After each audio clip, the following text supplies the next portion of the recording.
I'm Becky Chaffee of Violets. In January of 2014, I had the pleasure of interviewing local legend Jenifer Van Tol in her Knoxville, Tennessee music studio.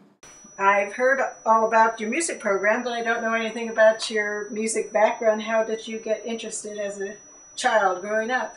We had a strings program in Oak Ridge when I was in 5th grade, and my best friend who lived across the street was playing cello, so I wanted to play violin. I had started piano, went out to lunch afterwards, and have lessons, my sister with Jim and me with Barbara Marable. And so even though there was no strings program in Oak Ridge at that time, I enjoyed playing in the, I enjoyed playing with the Knoxville, actually in high school I played with the Knoxville Symphony and with the Oak Ridge Symphony, and during the summers I went to the Sewanee Summer Music Camp for 3 summers and really enjoyed the musical experiences I had that way.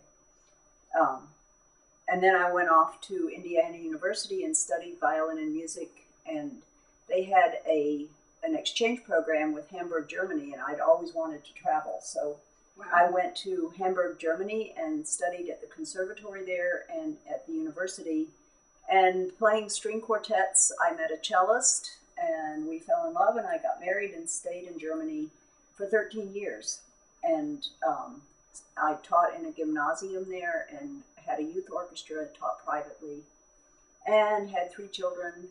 And then we moved back here in 1981, moved back to Oak Ridge. And so I became a private teacher in Oak Ridge, and my education degree wasn't recognized in Tennessee. They told me I had to go back to school to learn how to teach, even though I'd been teaching for many years in Germany. And I couldn't afford to do that. I was trying to support my 3 children, so I just taught privately, played in the Knoxville Symphony, played in the Oak Ridge Symphony, played weddings. And then in Oak Ridge in 1987, a half-time strings position opened up, and there was nobody to fill it. And so after school started, they realized they had nobody to take this job, so they hired me even though I wasn't certified to teach. And after the first year, Dr. Bill Burris, can never thank him enough. He drove to Nashville and said, "Hey, you need to certify her. She knows how to teach." That's great. And so they did, and I was able to continue. I worked the first year with Edgar Meyer Sr., who had started the strings program in Oak Ridge in the 70s while I was in Germany. And he had just come back from a 2-year stint as being a teacher evaluator across the state of Tennessee. And so for 1 year I taught with him, and that was a really great experience. He was a wonderful teacher. And then unhappily, at the end of that first year, he died. And so I became the full-time strings teacher and have been teaching there in Oak Ridge ever since. And we have gone from having, I think the first year I taught at Oak Ridge High School, we had 15 string players, and we had no violas at all. And so to cover the viola part, Susan Shore, who had just moved to town, would come in and play the viola part for our concerts. Okay. And now this year we have 197 string players at Oak Ridge High School. So it's really grown quite a lot, and it's been a wonderful program to be with this is my 26th year of teaching. So. Did you notice a difference from the music programs and how they were taught in Germany and here? Yeah, they don't have a string program in the school like we do in Germany. If a student there wants to play an instrument, they take private lessons, and then what I did provide was an after-school orchestra for students who had private lessons elsewhere.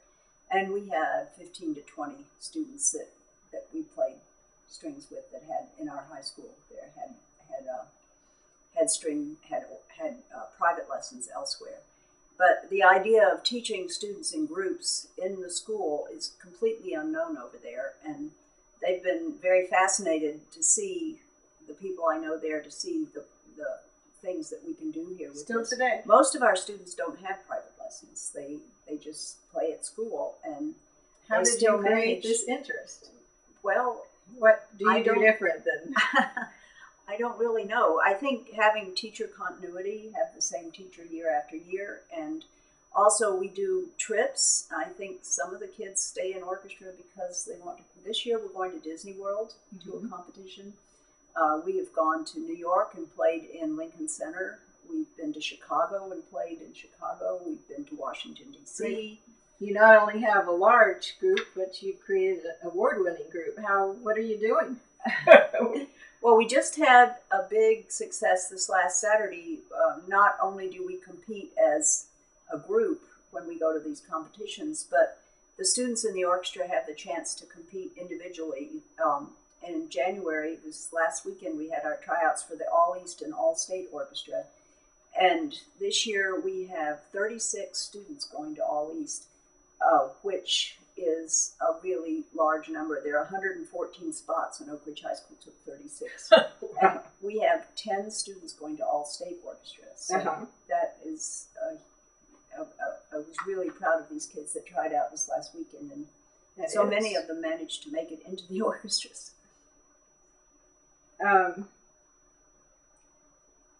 So you don't have any input about somebody in another orchestra program, what kinds of things they can do that to keep students in? Have you had any creative type classes? You have an honors program, is that correct?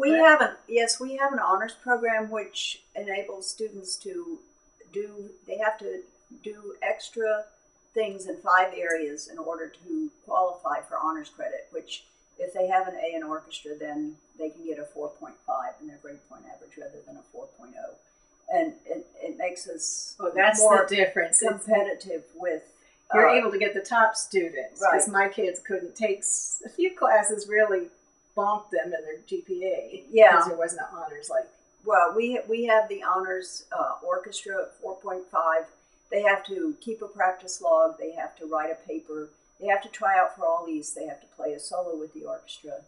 And then they have to... That's an opportunity. They have to do...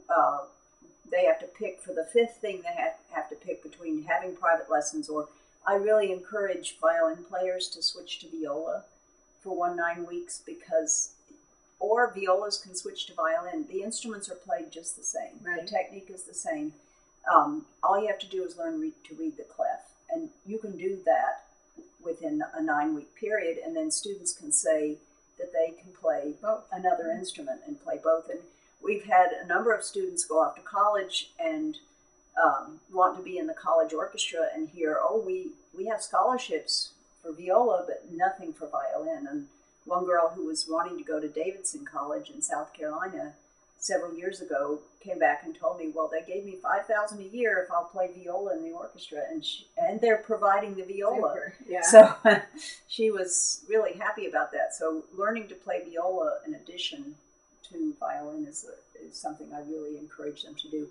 Another thing that we have for students who have private lessons and who are more advanced on their instruments, we have a chamber music program that we've developed at the high school. So each year at the beginning of the year, I sit down and see who is in which class, and I form 3 or 4 string quartets in each class, depending on how many stronger students there are. And of course, there has to be 2 violins, a viola, and a cello, so it has to work out to that number of people in the quartet. But we have a Monday quartet and a Tuesday quartet and a Thursday quartet and a Friday quartet in each class that goes out 1 day a week. And we have folders of music for quartets, and I have an assistant teacher in each class that's with me, and they can coach the quartets. And we have a number of quartets who have played for Battelle Awards Night, for the Women's Basketball Hall of Fame when it was inducted. We had a quartet go over and play for that. We have quartets to play for weddings and for Christmas parties and for office parties, and especially around Christmas time. And they play at the Children's Museum every year for their gala. So this has given students an extra incentive, especially for those who are more advanced and who can easily play the music we play, the literature we play, to keep them from getting bored, so to say. Because you have a wide range of student ability and level of knowledge in class. I have 3 classes at the high school this year. 2 of them have 60 students each, and 1 has 80. And so it's if you have maybe these 10 or 12 students who have private lessons in one class, we have to go over the same music a lot so that everybody learns it and they can play it the third time through. So this gives them an extra incentive to extra challenge to play something. It's very different playing string quartet literature where you have one player on each part and against having 20 first violins playing the same part. So it really means they have to be able to count and stay together. And I think it would be so much fun to have that extra experience. I try to get people together in quartets who have personalities that fit with each other so that they enjoy playing together too. And it's a great way to meet people. And that's where my daughter met her best friends. Middle school orchestra. Yeah. So those are some of the extra things that we do, the string quartet program and the honors program. And I think also that numbers just begat numbers, because if you have a large number of your friends in orchestra, and if the kids know when they play in a concert, they're very self-critical. They know if they sound good or not, and they know that we sound good, and they're proud of that. And so it's a feeling of being in a group and belonging to a group at the high school, so they stay with it. When I first started, I remember one of the first concerts we had, my 6th grade orchestra had 6 students in it, 6 violins, and our first concert, only 3 of them showed up. Oh, no. So that was not as successful a concert. I mean, I played piano and they played their violin parts, but we had a wonderful Christmas concert this year with 190 students on stage. Wow. And we did some of the Trans-Siberian Orchestra music, where we have electric guitar and electric bass and drum set and electric violin playing along with students on there. Fun. Was it one of your students playing the electric violin? Well, yeah, it was Emily Shore, Mrs. Shore's daughter, played the electric violin this year. She has an electric violin, and playing the electric violin is just the same as playing a regular violin. And so that was a really fun concert to put on. It was supposed to be music through the ages, so we started with things from Messiah and Handel, Baroque music, all the way up through jazz. We had some jazz tunes, and then we ended with the Trans-Siberian Orchestra rock music. Sounds great. And they're proud of that. They know that they sound good. So I think that has also contributed to them wanting to stay in the group and making it larger. So. You sound like you have so much energy. I thought I've heard rumors of you retiring. Is that true? Or? I have not decided to retire yet. I could retire if I wanted to, and as long as I still am enjoying what I'm doing, I plan on. So I heard false rumors. Yeah, well, the rumors have been going around for a couple of years. I have not turned in my resignation, let's put it that way. What are your hobbies? What would you do if you did have spare time? I have 17 grandchildren that I am very fond of, and I love to travel. Some of them live in Nashville, some of them live here. Actually, we have quintuplet grandchildren here in Knoxville, and they're here a lot, and we do things with them. And my daughter has 2 very small children. She lives in Boston, and my son has twin girls, and they live in Nashville, and so I would like to travel and visit them. I knit. I do a lot of knitting. I just finished knitting afghans for the twins, and I love to read, and I love to play the violin. And right now, one of the problems is I'm too tired in the evenings to go out to rehearsals, so I don't do a whole lot of playing right now, but I still do play with the Oak Ridge Symphony whenever I can. Okay. So I think I would manage. I'm also involved in my church, and there are many things there that I could do if I had more time. I sing in the church choir, but I do have enough energy still to keep doing this. So. That's amazing. Well, you're not that old, probably. Thank you very much. I really appreciate it. Well, you're welcome. So nice to meet you. Nice to meet you too.